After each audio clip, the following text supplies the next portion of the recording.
Thank you for listening to the Roast West Coast Coffee podcast. I upload this podcast on the Anchor podcast platform. If you haven't heard about Anchor, it is the easiest way to make a podcast. It's free. There are creation tools that allow you to record and edit your podcast right from your phone or computer. Anchor distributes the podcast for me so you can hear it on Spotify or Apple or wherever you are listening.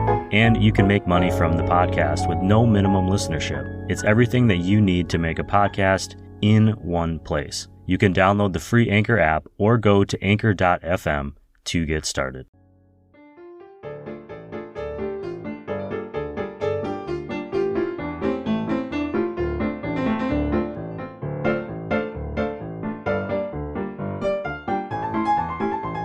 Good morning and welcome back to the Roast West Coast Coffee podcast, where I interview the coffee professionals of the West Coast and try to help us all get a little bit coffee smarter in the process. I do that by asking coffee experts coffee questions and by interviewing people like today's guest, Dan Romeo. He's the founder and head roaster at TRVLR Coffee Roasters.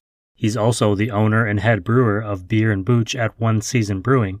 And he's likely the first face you will see when you walk through the doors at the Roasterito. In just a bit, Dan will tell you what the Roasterito is and how it came to be. But first, I need to ask for your help. This is the third season of the Roast West Coast podcast, and it's time for this show to go global, or at least really heavily regional. I'd appreciate any help you can offer to spread the word. Tell your friends to listen, share the links on whichever social media you think is the least evil, and go support your local coffee roasters. Then tell them it's because of the Roast West Coast Coffee podcast. Assuming you're not driving or pouring hot water into a French press for the next 45 minutes, take a second while listening to the show to follow at TRVLR Coffee Roasters. I'll add the link to the show notes, and again, as always, on roastwestcoast.com. I feel like I'm always telling you who to follow, but if you have suggestions for me, please tag me on Instagram at roastwestcoast. This morning, I'm drinking a coffee. I probably don't need to mention that. I've been on a bit of a just discovering cold brew can actually be delicious kick, and I have a can of Steady State Roasting's most recent brew, which actually says, and I quote, "Do stupid shit faster" on the can. I couldn't agree more. Make sure you have your own cold brew or a full cup of coffee, because it is time for this Roast West Coast interview with Dan Romeo of TRVLR Coffee Roasters.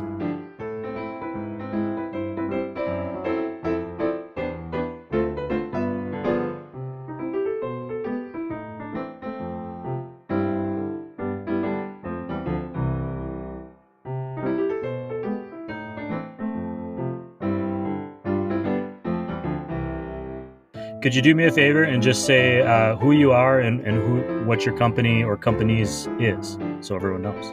Yeah, my name's Dan Romeo. I'm based in San Diego. Two companies I currently own are TRVLR Coffee Roaster and One Season Brewing Company. One Season Brewing kind of was born out of the pandemic, and TRVLR started at the end of 2017 when I initially left my corporate gig and decided, I wanted to use my hands and get out from within an office and do something on my own. Well, that's a great place to start. Let's go back before that and just say, what about your coffee experience? What was it about coffee that made you think this is something interesting that I'm interested in? And, kind of a first experience about coffee that led you to deciding that was what you were going to leave that corporate job for. Yeah, I think everyone has their own coffee experience. So before coming to San Diego, I was in New York. I worked in New York, lots of coffee shops. There's a lot more coffee shops than just Starbucks, basically in every quarter. Working from those locations, studying, going to school in New Brunswick, New Jersey at Rutgers, there was always coffee shops. You're always there. You always met people. It's something that connects us all. It's something that can be seen in every single country in the world. And just the feeling, and especially in the East Coast, there was always something about going to a coffee shop in like the middle of the winter when it was freezing outside, and you went inside with a couple friends, girlfriend, date, whatever it might be, and you just spent an hour there. And there was that feeling that you always had, or at least I always had it. And it's one of the things that I will always remember. And I was always like, man, would it be so nice to own a coffee shop? Wouldn't it be so nice to brew my own beer one day? These are thoughts I had 15, 20, 25 years ago. I remember reading, there's one River Horse Brewing in New Jersey. There was a little tag on their box. It says like kind of like their story. And it was like a bunch of finance guys quit their day jobs, start a brewery. And I remember thinking to the girl I was with at the time, I was like, that's going to be me. I want to do that one day. Like I just don't want to brew at home. I don't want to, I had an air popper for coffee. I used to make cheese, used to make bread, not used to, I still do these things. And always to, use your hands, made wine a handful of times, was always involved in just making things. And like you give it to somebody and they have that smile on their face and it's like, you did that, and they're happy. And it's like, wow, that feeling is like, that's great. You don't get that really in the office too much. You don't get that, those same qualities don't really exist. So that's kind of the backstory there, and kind of what I wanted to do with my life eventually. What brought you from New York to here? I also came here from New York. Yeah. So I worked in New York, but lived in New Jersey, North Jersey, Hoboken, New Jersey, for a good chunk of my life.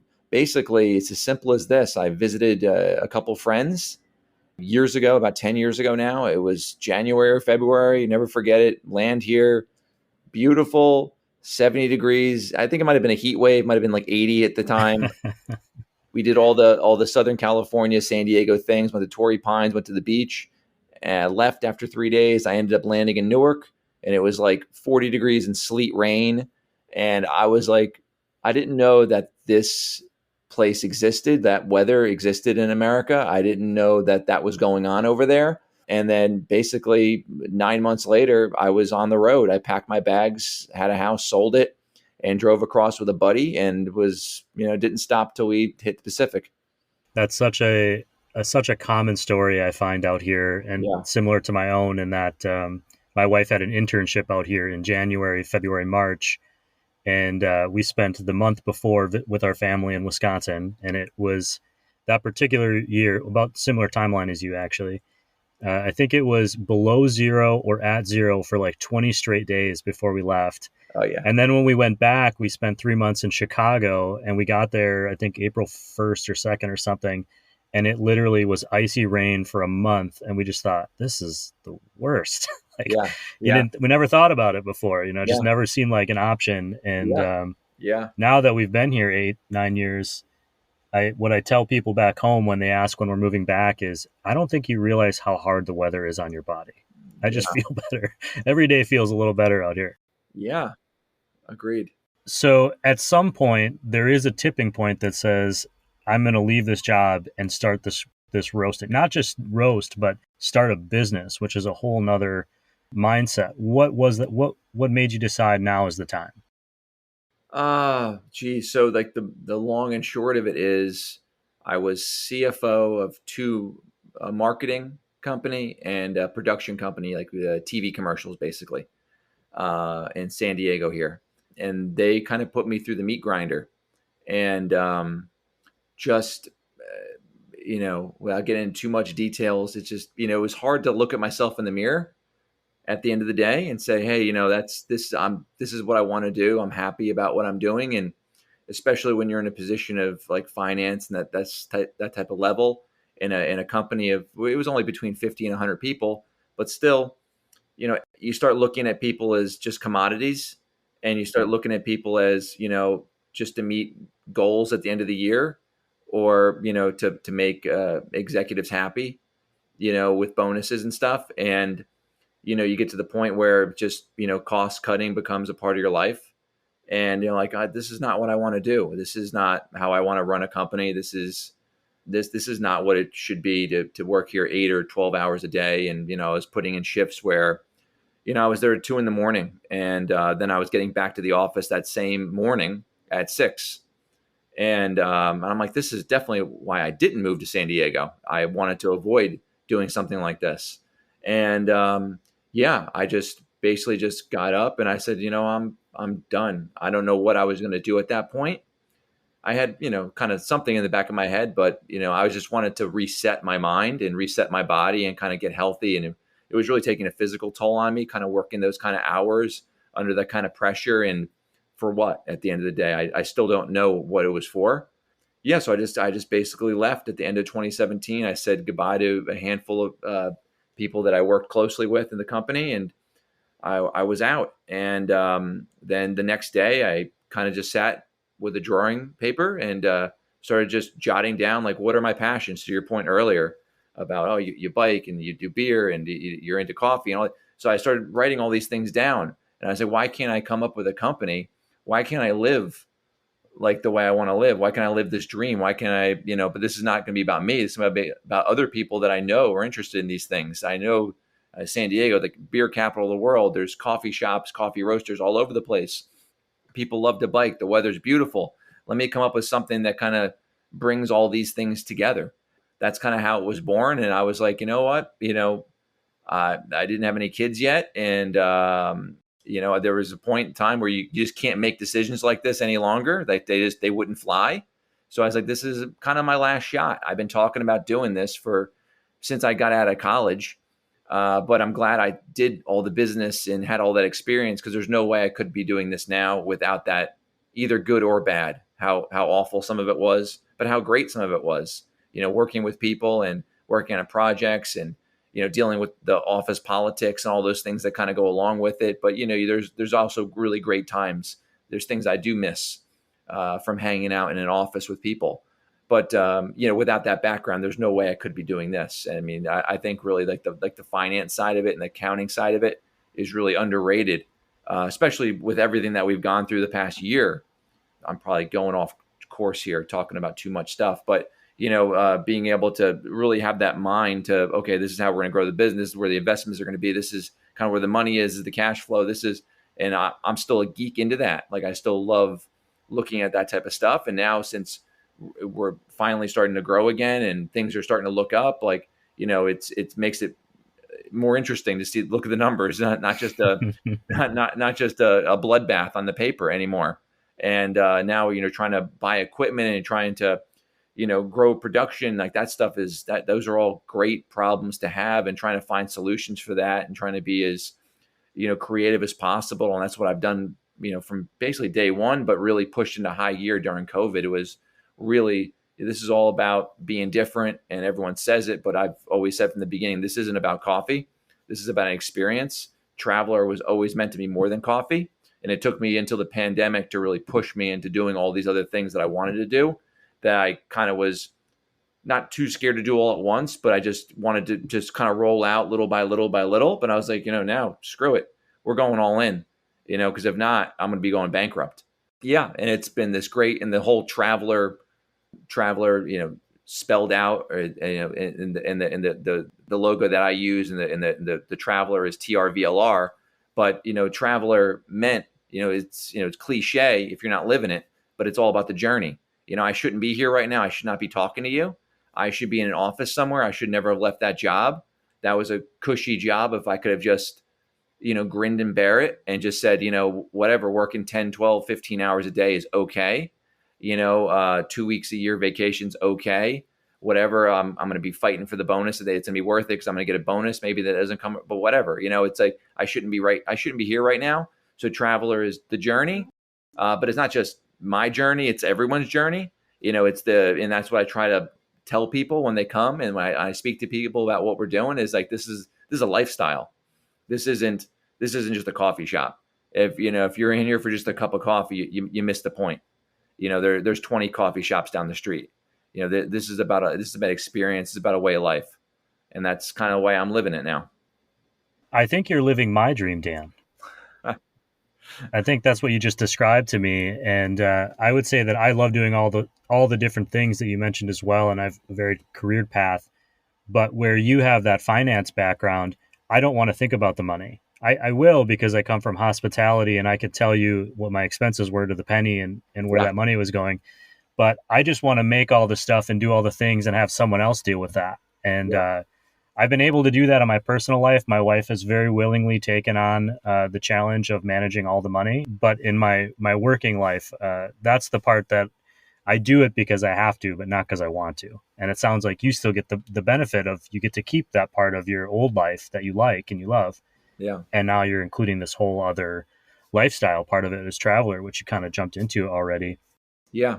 And you mentioned that it's part of the journey, and that's kind of, I'm assuming that's where the name came from and Yep. what it means to you.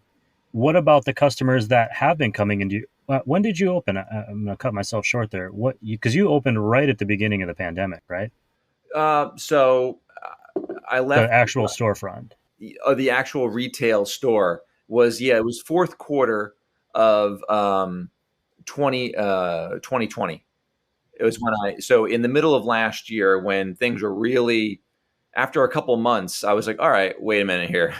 I had a wholesale business. All my restaurants, cafes, they all closed. I basically, all the work that I did for the prior year of business development went down the tubes. I was like, okay, let me wait this out. Then after a few months, it got to about August. I was like, all right, this is, we're in this for the long haul. A lot of these businesses, I already lost a couple clients totally.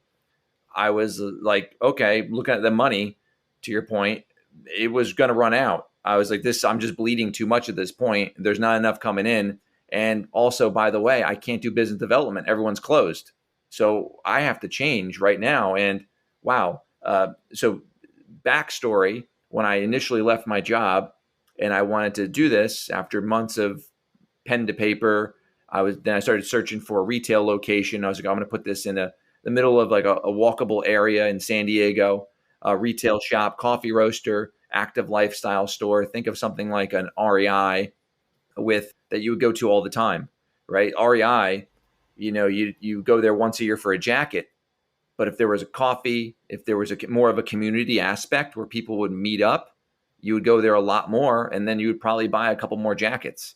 You would have more reason to go there. And I always thought, like, why is that? Like, I've seen these in other areas of the country, Colorado and Arizona, and they have like this, that they have that lifestyle. Plus, they have coffee, which obviously we like talked about earlier. It connects everyone on the planet.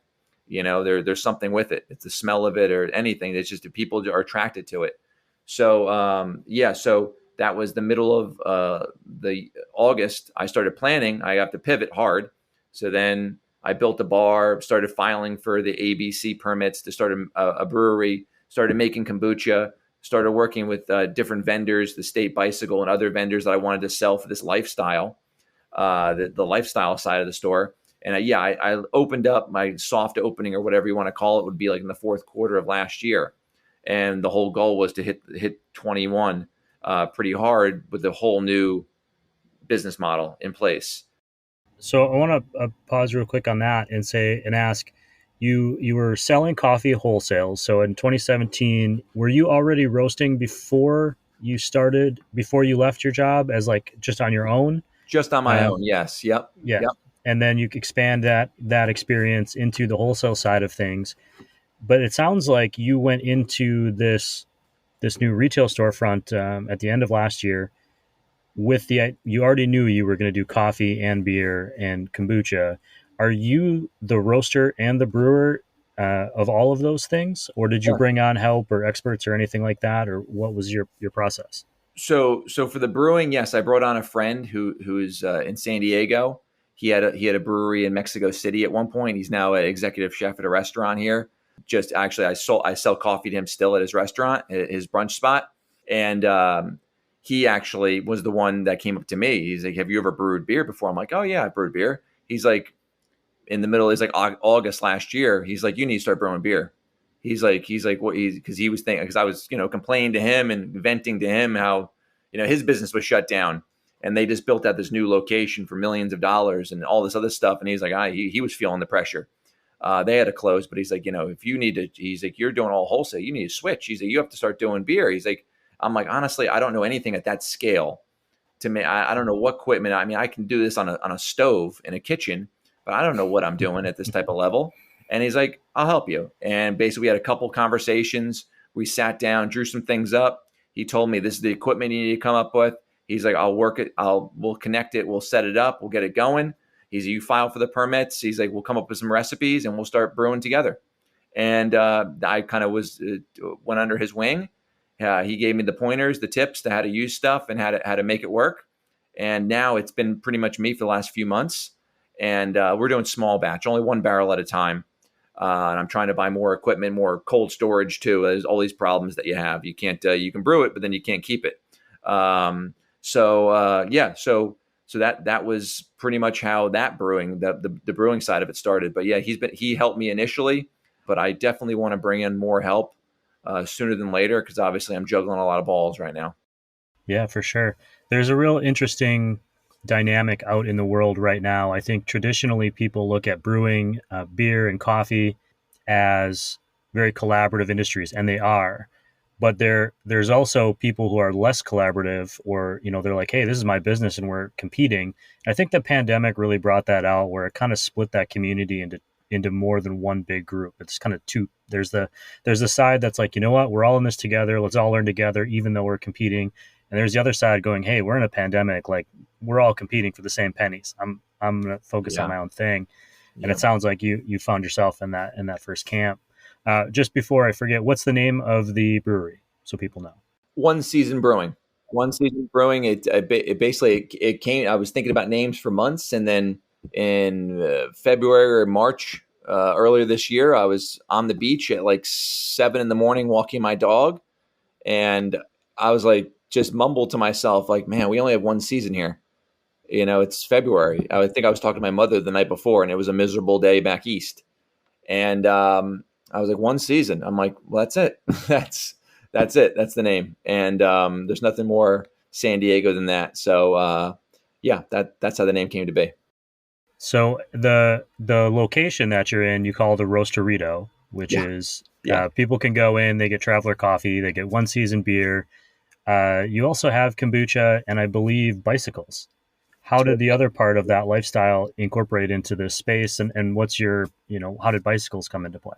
Yeah, so we'll take another step back. We'll go back again when I was looking for, after I left my job and I was looking for a retail space, and I came up with the whole Traveler concept. Like I said, I want to do the retail coffee roaster in a walkable area. I wanted the shop. I want to do bikes. I want to do surfboards. I want to do skateboards. Things that were like quintessential San Diego, for San Diego people to just to embrace the one season that we have. Kind of like, I didn't know it at the time, but that's what I was kind of doing, like a one season store for for active lifestyles. So yeah, and when I started when that fell through, and I should probably say the reason why that the retail space never came to be was the landlord was still going to fix the building. He failed a bunch of permits. A year later, I was in a lawsuit with the guy. I had to get out of it. I was like, this is taking forever. This is all 2018. Then simultaneously, I'm trying to look for another space. I already bought a coffee roaster. It was sitting in a box.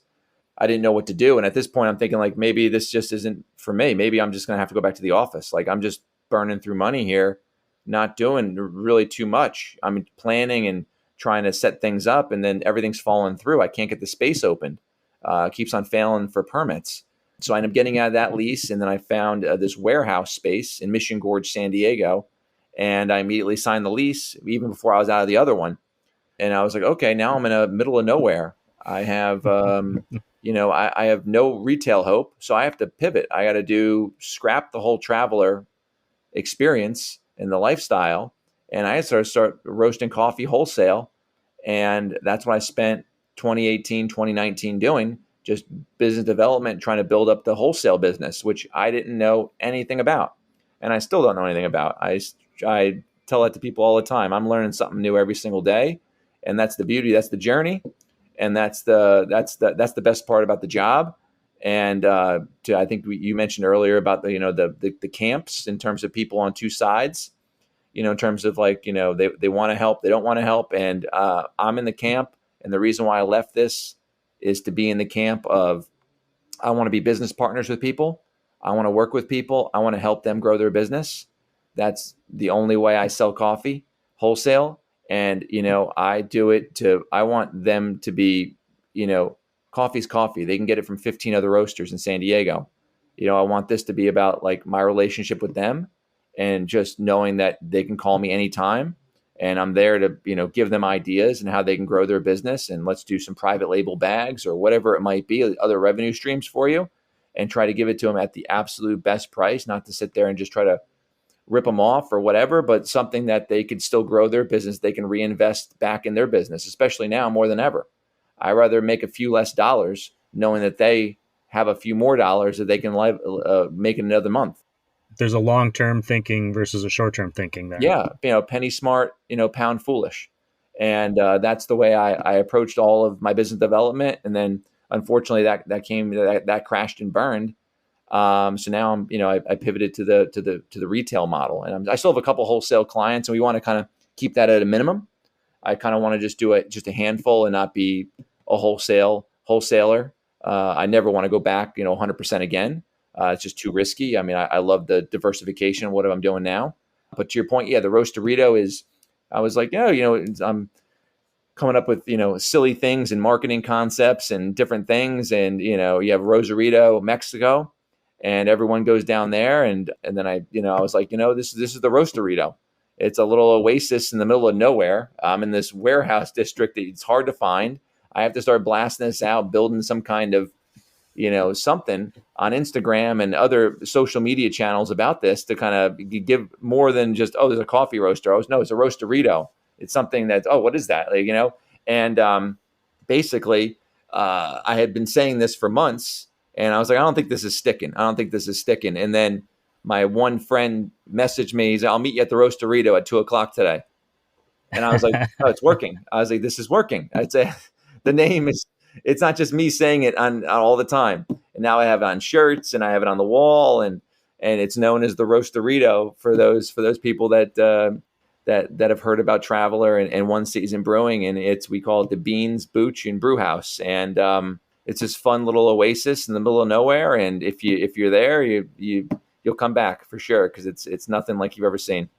It's really interesting to me to hear that your original plan was to be kind of in the heart of a walkable San Diego community, and you've ended up on the exact opposite of that, but creating your own destination. Yeah. Yep. That can be a tougher road, but can also lead to longer term success because people are making the effort to come to you. So when things change or the communities change, they're already making that effort.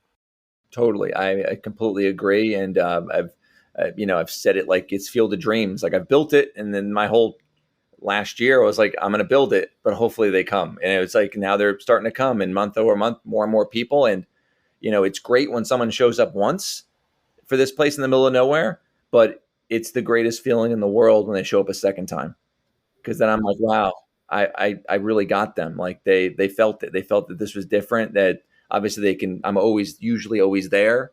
I'm trying to drop my hours a little bit, just because that was a whole nother thing. I ended up getting in the middle of last year. Towards the end of last year and the beginning of this year, I got like health took a turn for the worst. I had basically worn myself into the ground, burned my candle at both ends. So I'm trying to take it a little bit easier now. And now it feels a little better. I think maybe it's the stress alone of the whole COVID and not knowing what to do, and just up at night, sweating, staring at the ceiling, going like, "Oh, what am I doing with myself right now? Like, how is this? Is this how it's going to crumble?" Because it felt so out of control. But then once I kind of reset, and I was like, "All right, no, it's still in my control. I have to pivot. I have to think outside the box right now." And that's what Traveler is. It's the journey. I'm like, this sounds like the perfect story if I can pull this off. It speaks to the brand itself in terms of the change in the direction. So it's just life. Yeah, and I didn't mean to chuckle at your anxiety. I was commiserating, because I totally get that from an entrepreneurial standpoint. Entrepreneurs in general take on a lot of stress because you're taking risk that people that are not entrepreneurs don't necessarily. Yeah. There's great reward that comes with that risk as well, but there's still risk, and it's not as simple as opening a coffee shop or a brewery or whatever, starting a podcast and expecting that you'll make money doing it and make a living and pay your bills. And then with COVID, there was the stress on entrepreneurs of how are we going to survive the business side of it. But then collectively, we all have this COVID stress on us, whether we realize it or not, whether we believe in COVID or not. Yeah. I'm a firm believer in COVID myself, but in the science of it. But there's this weight, and my wife was chatting about it, and I were chatting about the other day. She works in a school system, and she's like, man, my brain wasn't working today, and these other things. And she was frustrated with herself. And I said, you got to give yourself a break. You not only have your work stress, but you have this whole other thing that's been just building over time, and we've gotten used to it, but that doesn't mean it's not there. And so Yeah. we're all going through that, and having places like what you're trying to build with the Roasterito to go or to release some of that is important. And Yeah. the show, not just with roasters, but with consumers, you hear on both sides how the coffee shop or that hospitality place that they were able to go to for that hour during, especially in the early days, was the thing that got them through Yeah. COVID, right at the Yeah. beginning. And I think more than ever we're seeing how valuable that is. There's some people that take it the wrong way and get a little too over the top with how they're going out into the world of hospitality, but I think there's a lot of other people who are appreciating more than ever the luxury of going out. Yeah. I appreciate this moment. It's not something that's guaranteed to me. Yeah. Yeah. You are roasting and brewing and doing kombucha. Is there anything that's kind of surprised you about the process, or that you find those skills overlap? Anything you've learned this year outside of the business, but on the actual roasting and brewing and booch side that you kind of learned the hard way this year?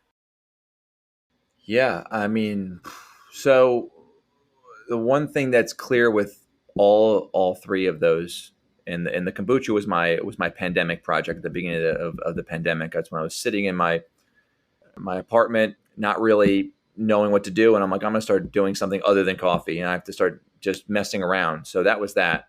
But anyways, the booch, the coffee, and the beer. I mean, there's 90% passion.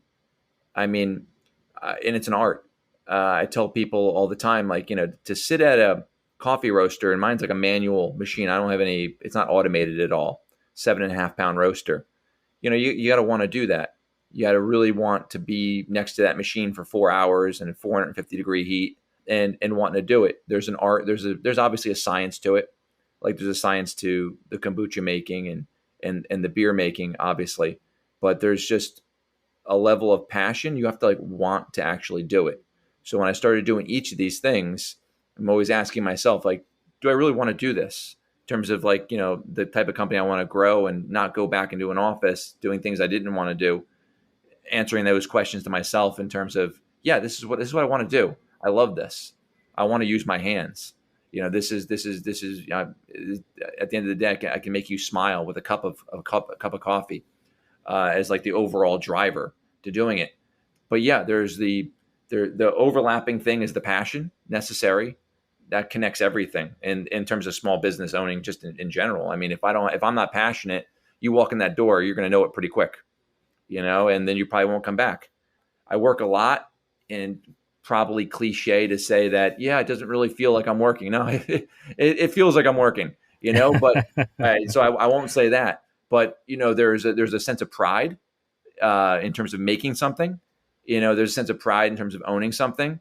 There's a sense of pride in terms of being like, I can change things and go in different direction because I want to change them.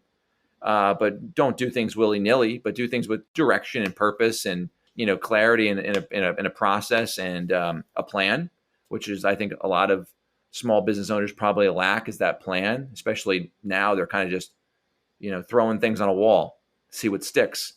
And that works sometimes, but overall, the long term, that's not gonna sustain you. And so the passion overlaps everything. And then, but yet they're all so different. And I'm one of these people. I'd love to do things, and having that coffee roasting being a part of it. And now I have a part-time roaster who's helping me do that, which is great. That's something in and of itself. It's one experience, and then making kombucha, and that's a 2-week process or whatever. And then playing around with different flavors and trying to make that. And I'm trying to scale that. I can't make it fast enough. People absolutely love it. That's great. And then making the first batch of it when it was carbonated, I was like, this is amazing. I can't, this is great. You see the science is right in front of you. It's happening. It's this great experience. It takes time. You have to be patient, just like business, just like COVID last year. It's about patience, about just, waiting, but waiting with purpose, and not getting too antsy and pulling the plug on something sooner. And then beer is just another beast because there's so much involved. There's so many steps. And, but at the simplest, it's all about being clean. And you have to be passionate about cleaning. If you're going to be passionate and thorough about being, the cleanest you can possibly be, while you're messy and hot and sweaty and all these other things, it's about doing all the little things that people don't see behind the scenes, that make that product coming out of the tap, and sitting there and just, having your back hurt after the day, but going, what, that was worth it. And we'll see, 3 weeks later, we'll see what we got. And that whole waiting again. There's an old hospitality saying, which I'm sure everyone on the show has heard me say before, but if you've got time to lean, you've got time to clean. And that's how I always learned in hospitality. And there's all these Mr. Miyagi like things that come with cleaning. I used to sweep in front of the restaurant that I ran with like an actual broom instead of a blower or anything like that.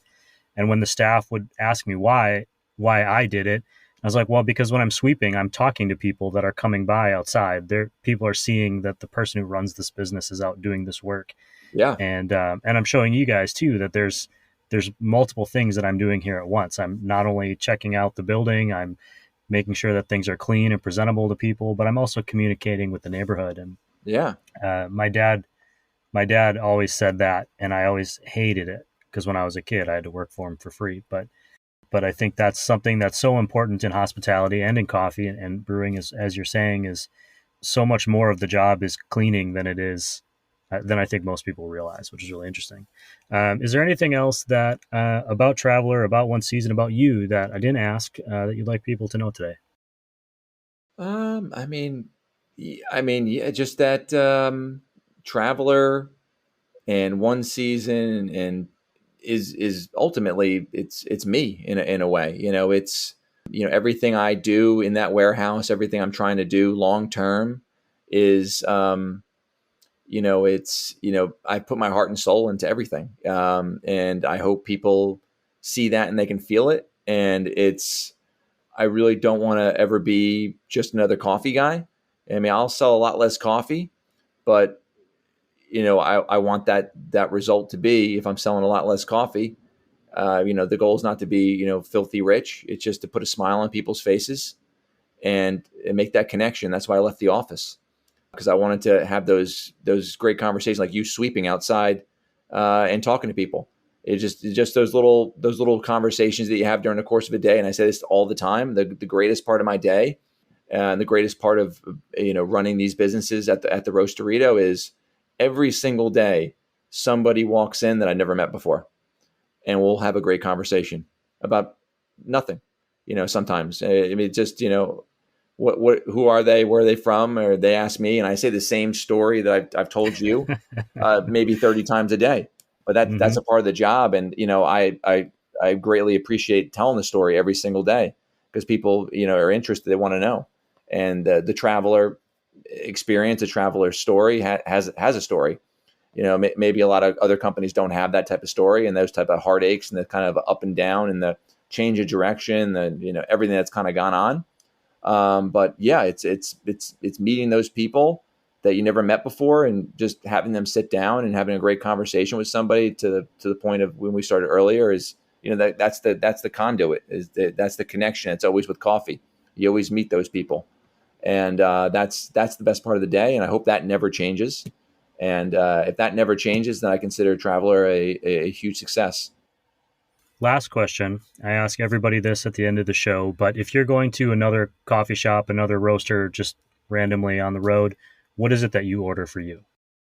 So I get the same two things every single time. I always get a cup of drip, whatever they have, usually a medium, a lighter roast, no milk, no cream, no anything like that. Just drink it black. And then I always get a shot of espresso, 2 shots of espresso. Because I want to see kind of like what that tastes like. And then obviously the drip is, I just love a cup of drip coffee. A good cup of drip coffee, people don't realize like it should be black. It should be super flavorful. It should be fruity or whatever that bean is trying to, get through.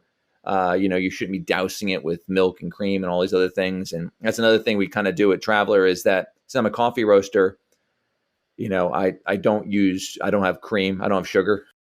We make 2 summer drinks now that have a little bit of coconut syrup in it for the summer and a little like oat milk whipped cream on top of it. I'm trying to like really minimize those type of things that are sold. I'm like, I don't want to be no pumpkin spice. No pumpkin spice. We do make a house simple syrup with nutmeg, cloves, and cinnamon. That kind of tastes kind of pumpkin-y. But yeah, I'm trying to avoid giving people four pumps of a syrup and on your way. It's just like I just can't do it. But yeah, that's usually what I order when I go to a coffee. I usually get a drip and a cup of an espresso, and that really usually it's good. I usually enjoy it.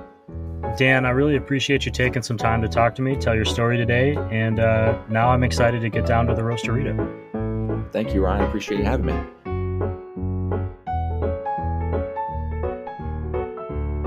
A big thank you to Dan for spending some time with us today. He's got a lot going on with TRVLR Coffee and One Season Brewing.